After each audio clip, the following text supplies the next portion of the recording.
हाँ जी, तो अपना अगला क्वेश्चन था इलेक्ट्रिक फील्ड से। तो इलेक्ट्रिक फील्ड होता क्या है? इलेक्ट्रिक फील्ड होता है के Q upon are square.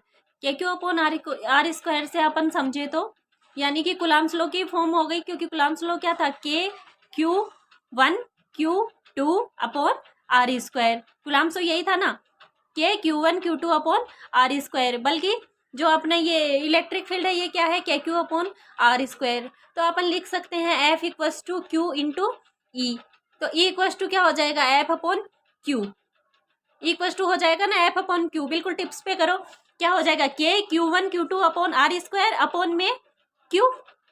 Upon में क्यू हो जाएगा ना, क्योंकि एफ इक्वस टू क्या हो जाएगा?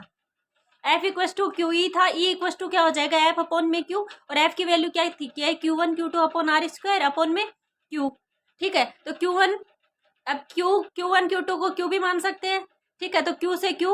हाँ जी, तो अपना अगला क्वेश्चन था इलेक्ट्रिक फील्ड से। तो इलेक्ट्रिक फील्ड होता क्या है? इलेक्ट्रिक फील्ड होता है के क्यू अपॉन आर स्क्वायर। के क्यू अपॉन आर स्क्वायर से अपन समझे तो यानी कि कुलाम्स लॉ की फॉर्म हो गई, क्योंकि कुलाम्स लॉ क्या था? K Q one Q two upon are square. Coulomb's law यही था ना, k Q one Q two upon are square. बल्कि जो अपना ये इलेक्ट्रिक फील्ड है ये क्या है? के क्यू अपॉन आर स्क्वायर। तो अपन लिख सकते हैं F equals to Q into E. तो ई इक्वस टू क्या हो जाएगा? F upon Q. E equals to हो जाएगा ना एफ अपॉन क्यू। बिल्कुल टिप्स पे करो। क्या हो जाएगा? K Q one Q two upon are square upon में क्यू। अपॉन में क्यू हो जाएगा ना, क्योंकि एफ इक्वस टू क्या हो जाएगा? F equals to q E था, ई इक्वस टू क्या हो जाएगा? एफ अपॉन में क्यू। और एफ की वैल्यू क्या थी? K Q one Q two upon are square upon में क्यू।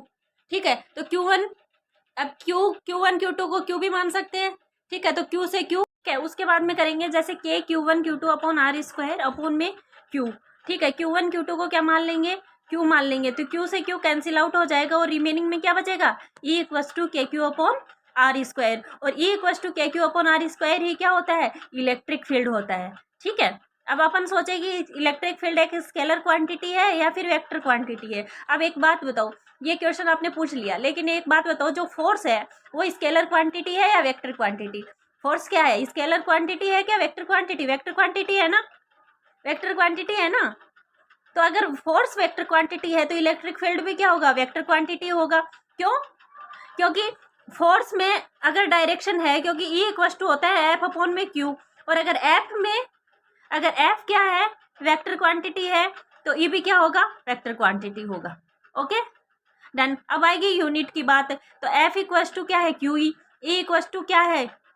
एफ अपॉन के। फिर उसके बाद में क्या था कि यूनिट की बात। यूनिट की बात में क्या है? F E equals to F upon में क्यू। अब एफ की यूनिट क्या है? न्यूटन। क्यू की यूनिट क्या है? कूलाम। तो ई की यूनिट क्या हो गई? न्यूटन पर कूलाम हो गई। अगर अपन सोचें कि है ना, ठीक है, एफ इक्वस टू ये हो गया, ई इक्वस टू एफ अपॉन में क्यू हो गया, तो एफ की यूनिट तो सीधी सीधी हो गई ना, न्यूटन।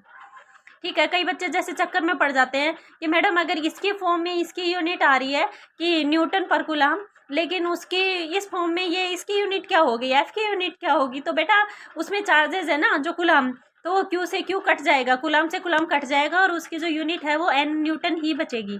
कैसे? क्योंकि ई इक्वस टू होता है एफ अपॉन में क्यू। अब के Q one Q two upon में आर स्क्वायर है। ठीक है, एफ इक्वस टू, या फिर एफ इक्वस टू क्या है? क्यू ई। तो क्यू की क्या है? कूलाम। ई की क्या है? न्यूटन पर कूलाम। तो एफ ये क्या हो गया? न्यूटन पर कूलाम, और इधर कूलाम, कूलाम से कूलाम कैंसिल आउट, और क्या बच गया? न्यूटन बच गया। ठीक है, उसके बाद में करेंगे जैसे k Q one Q two upon are square upon में क्यू। ठीक है, क्यू वन क्यू टू को क्या मान लेंगे? क्यू मान लेंगे। तो क्यू से क्यू कैंसिल आउट हो जाएगा और रिमेनिंग में क्या बचेगा? ई इक्वस टू के क्यू अपॉन आर स्क्वायर। और ई इक्वस टू के क्यू अपॉन आर स्क्वायर ही क्या होता है? इलेक्ट्रिक फील्ड होता है।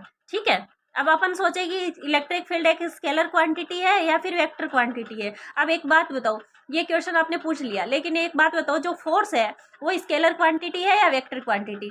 फोर्स क्या है? स्केलर क्वांटिटी है क्या वेक्टर क्वांटिटी? वेक्टर क्वांटिटी है ना, वेक्टर क्वांटिटी है ना। तो अगर फोर्स वेक्टर क्वांटिटी है तो इलेक्ट्रिक फील्ड भी क्या होगा? वेक्टर क्वांटिटी होगा। क्यों?